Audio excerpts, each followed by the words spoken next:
കാര്യങ്ങളുടെ പോക്ക് വളരെ കൃത്യമാണ്. അല്പസമയത്തേക്ക് കുറച്ചുപേരെ സംശയത്തിൻ്റെ നിഴലിൽ നിർത്താം, അതല്ലെങ്കിൽ അവരെ ആശയക്കുഴപ്പത്തിലാക്കാം, അതല്ലെങ്കിൽ അവരെ തെറ്റിദ്ധരിപ്പിക്കാം. എന്നാൽ എല്ലാ കാലത്തേക്കും അത് പറ്റില്ല. അതാണ് ഇന്നത്തെ പത്രങ്ങളിൽ വന്ന ഒരു പരസ്യം നമ്മോട് പറയുന്നത്. കഴിഞ്ഞ ദിവസം വിഴിഞ്ഞം പോർട്ടിന്റെ ഉദ്ഘാടനവുമായി ബന്ധപ്പെട്ട് കേന്ദ്ര സർക്കാരിന്റെ ഒരു പരസ്യം വന്നിരുന്നു. വലിയ പരസ്യമാണ്. ആ പരസ്യത്തിൽ നരേന്ദ്രമോദിയുടെ ചിത്രം മാത്രമേ വെച്ചുള്ളൂ. കേന്ദ്ര സർക്കാരിന്റെ പദ്ധതിയാണ് എന്ന് തോന്നുന്ന വിധത്തിലാണ് ദേശീയ മാധ്യമങ്ങളിൽ അടക്കം വൻ പരസ്യം കൊടുത്തത്. ഒന്നാം പേജിൽ തന്നെ കേന്ദ്ര സർക്കാർ, നരേന്ദ്രമോദിയുടെ ചിത്രം, അതിനുശേഷം വിഴിഞ്ഞം പോർട്ടിന്റെ പ്രസക്തി എന്നിവയാണ് ആ പരസ്യത്തിൽ പറഞ്ഞിരുന്നത്. ആ പരസ്യം മുഴുവൻ വായിച്ചാൽ എല്ലാവർക്കും തോന്നുക കേന്ദ്ര സർക്കാരിന്റെ പദ്ധതിയാണ്, കേന്ദ്ര സർക്കാരാണ് മുഴുവൻ പണവും മുടക്കുന്നത്, കേന്ദ്ര സർക്കാർ സ്വന്തം നിലയിൽ നിർമ്മിക്കുന്ന തുറമുഖമാണ് വിഴിഞ്ഞം തുറമുഖം എന്നാണ് തോന്നുക. ഇത് വലിയ ചർച്ചയായി മാറി. ദേശീയ തലത്തിലും അത് വലിയ വാർത്തയായി മാറുകയും ചെയ്തു. കേരളത്തിൽ വലിയ ചർച്ചയായി.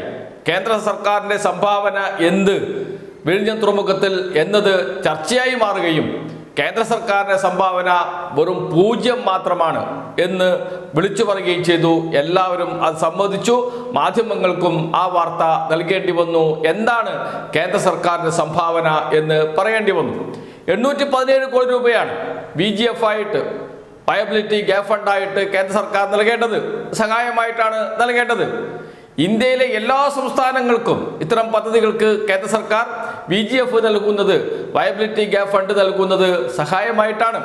തൊട്ടടുത്ത് തൂത്തുക്കുടിയിൽ 1100 കോടി രൂപയാണ് തുറമുഖ നിർമ്മാണത്തിന് കേന്ദ്ര സർക്കാർ നൽകിയത്, സഹായമായി നൽകിയത്.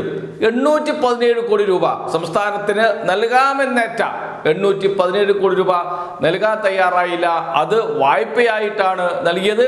അപ്പോഴാണ് കേന്ദ്ര സർക്കാരിന്റെ സംഭാവന എന്ത് എന്ന ചോദ്യം ഉയർന്നു വരികയും കേന്ദ്ര സർക്കാരിന്റെ സംഭാവന വെറും 0 എന്ന് കേരളത്തിൽ വലിയ ചർച്ചയായി മാറുകയും ചെയ്തത്. അപ്പോൾ ആകെ നാണക്കേടായി. അത്തരമൊരു പരസ്യം കൊടുക്കേണ്ടതുണ്ടായിരുന്നോ എന്ന ചോദ്യം സ്വാഭാവികമായും BJP നേതാക്കളിൽ, കേന്ദ്ര സർക്കാരിന്റെ ഉന്നത ഉദ്യോഗസ്ഥരിലൊക്കെ ഉണ്ടാകാൻ സാധ്യതയുണ്ട്.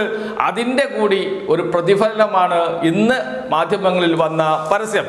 എല്ലാ മാധ്യമങ്ങളിലും പരസ്യം വന്നിട്ടുണ്ട്. Malayala Manorama, Mathrubhumi, Indian express, times of India എന്ന് തുടങ്ങി പ്രാദേശിക ഭാഷയിലുള്ളതും അതോടൊപ്പം തന്നെ ദേശീയ ദിനപത്രങ്ങളിലും പരസ്യം വന്നിട്ടുണ്ട്. പരസ്യം ഇങ്ങനെയാണ്: നന്ദി ശ്രീ നരേന്ദ്രമോദി, ബഹുപ്രധാനമന്ത്രി, ഇന്ത്യയുടെ മാരിടൈം കുതിപ്പിനും കേരളത്തിലെ ആഗോള മാരിടൈം മാപ്പിൽ ഉൾപ്പെടുത്തിയതിനും എന്ന് പറഞ്ഞുകൊണ്ട് മോദിയുടെ ചിത്രം വെച്ചുകൊണ്ടുള്ള പരസ്യമാണ്. അതിന് താഴെ മറ്റൊരു ചിത്രവും കൂടിയുണ്ട്. അത് കേരള മുഖ്യമന്ത്രി പിണറായി വിജയന്റേതാണ്. കഴിഞ്ഞ ദിവസം കൊടുത്ത പരസ്യത്തിൽ പിണറായി വിജയനെ ഒഴിവാക്കിയതിനെതിരെ ഉയർന്നു വന്ന വിമർശനം, കേന്ദ്ര സർക്കാരിന്റെ സംഭാവന എന്താണ് വിഴിഞ്ഞം തുറമുഖത്തിൽ എന്ന ചർച്ച, ഇതൊക്കെ വലിയ അനവസരമാണ് BJPക്ക് ഉണ്ടാക്കിയത് എന്നതിന്റെ തെളിവാണ് ഈ പരസ്യം എന്ന് പറയാതിരിക്കാൻ കഴിയില്ല. നന്ദി ശ്രീ നരേന്ദ്രമോദി, ബഹുപ്രധാനമന്ത്രി, ഇന്ത്യയുടെ മാരിടൈം കുതിപ്പിനും കേരളത്തിലെ ആഗോള മാരിടൈം മാപ്പിൽ ഉൾപ്പെടുത്തിയതിനും എന്ന് പറഞ്ഞുകൊണ്ട് കേന്ദ്ര തുറമുഖ വകുപ്പ് പുറത്തിറക്കിയ പരസ്യം. അതിലെ രണ്ടാമത്തെ ചിത്രം നേരത്തെ പറഞ്ഞതുപോലെ മുഖ്യമന്ത്രി പിണറായി വിജയന്റേതാണ്. അതിൽ പറയുന്നത് ഇങ്ങനെയാണ്: കേരളത്തിന്റെ രത്നം, ലോകത്തിലേക്കുള്ള കവാടം, ആഗോള രാജ്യാന്തര ട്രാൻസ്ഷിപ്മെന്റ് ആഴക്കടൽ വിവിധോദ്ദേശ സമുദ്ര തുറമുഖം. ഇന്ത്യ അതിൻ്റെ നാവിക പാരമ്പര്യത്തിൻ്റെയും ധനകാര്യ നേതൃത്വത്തിൻ്റെയും കാലം തിരിച്ചുപിടിക്കാൻ ശക്തമായ നടപടികൾ എടുക്കുന്നു. ആഗോള കപ്പൽപാതകളുടെ അടുത്ത് തന്ത്രപരമായി സ്ഥാനമുള്ള ലോക നിലവാരത്തിലുള്ള ഈ ട്രാൻസ്ഷിപ്മെന്റ് ഹബ്ബ് ലോകത്തിലെ ഏറ്റവും വലിയ കപ്പലുകളെ കൈകാര്യം ചെയ്യാൻ രൂപകൽപ്പന ചെയ്തിട്ടുള്ള ഈ ഹബ്ബ് കേരളത്തിനും രാഷ്ട്രത്തിനും ഒരു ഗെയിം ചേഞ്ചർ ആയിരിക്കും. ഇതുവരെ ഇന്ത്യയുടെ ട്രാൻസ്ഷിപ്മെന്റിൽ 75% നടന്നിരുന്നത് ഇന്ത്യക്ക് പുറത്തുള്ള തുറമുഖങ്ങളിലായിരുന്നു. അതുമൂലം രാഷ്ട്രത്തിന് വലിയ വരുമാന നഷ്ടം ഉണ്ടായിക്കൊണ്ടിരിക്കുകയാണ്. ഈ തുറമുഖം മൂലം ഈ സാഹചര്യത്തിന് മാറ്റമുണ്ടാകാൻ പോവുകയാണ് എന്ന് പറഞ്ഞുകൊണ്ട് വളരെ ദീർഘമായുള്ള വാക്യങ്ങളോടുകൂടിയ പരസ്യം കൊടുക്കാൻ തയ്യാറായി കേന്ദ്ര സർക്കാർ എന്നത് കേരളത്തിൻ്റെ വിജയമാണ്. കേരളത്തിൽ കേന്ദ്ര സർക്കാരിനെതിരെ ഉയർന്നു വന്നുകൊണ്ടിരിക്കുന്ന വിമർശനം അത് കൊള്ളേണ്ടിടത്ത് തന്നെ കൊള്ളുന്നുണ്ട് എന്നതിൻ്റെ ഉദാഹരണമാണ് ഈ പരസ്യം എന്ന് പറയാതിരിക്കാൻ കഴിയില്ല. അതുമാത്രമല്ല, എന്താണ് സംസ്ഥാനത്തിന്റെ റോൾ എന്ന് മുഖ്യമന്ത്രി ആദ്യം മുതൽ അവസാനം വരെ എന്ന് വെച്ചാൽ ഉദ്ഘാടന ചടങ്ങിലെ അധ്യക്ഷ പ്രസംഗത്തിൽ പോലും കൃത്യമായും പറഞ്ഞു വെച്ചിട്ടുണ്ട്.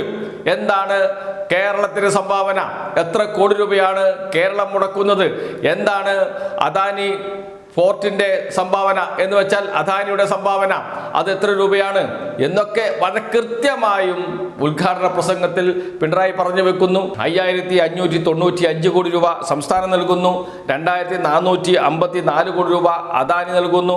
കേന്ദ്ര സർക്കാർ നൽകേണ്ടത് 867 കോടി രൂപ, അതും വായ്പയായിട്ടാണ് നൽകിയത്, സഹായമായി നൽകേണ്ട പണം. ഈ ചർച്ച വന്നത് സ്വാഭാവികമായും കേരളത്തിൽ ചർച്ചയായി എന്നതുകൊണ്ട് ദേശീയ തലത്തിലും ചർച്ചയാകും. അത് BJPക്ക് വലിയ അനവസരമുണ്ടാക്കിയിട്ടുണ്ട് എന്നതാണ് ഈ പരസ്യത്തിലൂടെ തെളിയിക്കുന്നത്. അതുമാത്രമല്ല, നിലപാടിൽ ഉറച്ചു നിന്ന് കാര്യങ്ങൾ പറയുക. വിജയം ഇന്നല്ലെങ്കിൽ നാളെ ഞങ്ങളോടൊപ്പം ഉണ്ടാവും, നിലപാടിനോടൊപ്പം ഉണ്ടാവും, സത്യത്തോടൊപ്പം ഉണ്ടാകുമെന്ന് ഉറച്ചു വിശ്വസിച്ച് മുന്നോട്ട് പോവുക. കല്ലേറുകൾ പല ഭാഗത്തു നിന്നുണ്ടാകും, പരിഹാസങ്ങൾ പല ഭാഗത്തു നിന്നുണ്ടാകും, അതെല്ലാം അതിജീവിച്ചുകൊണ്ട് മുന്നോട്ട് പോകും. ഒറ്റക്കെട്ടായി മുന്നോട്ട് പോകും, നിലപാടിൽ ഉറച്ചു മുന്നോട്ട് പോകും.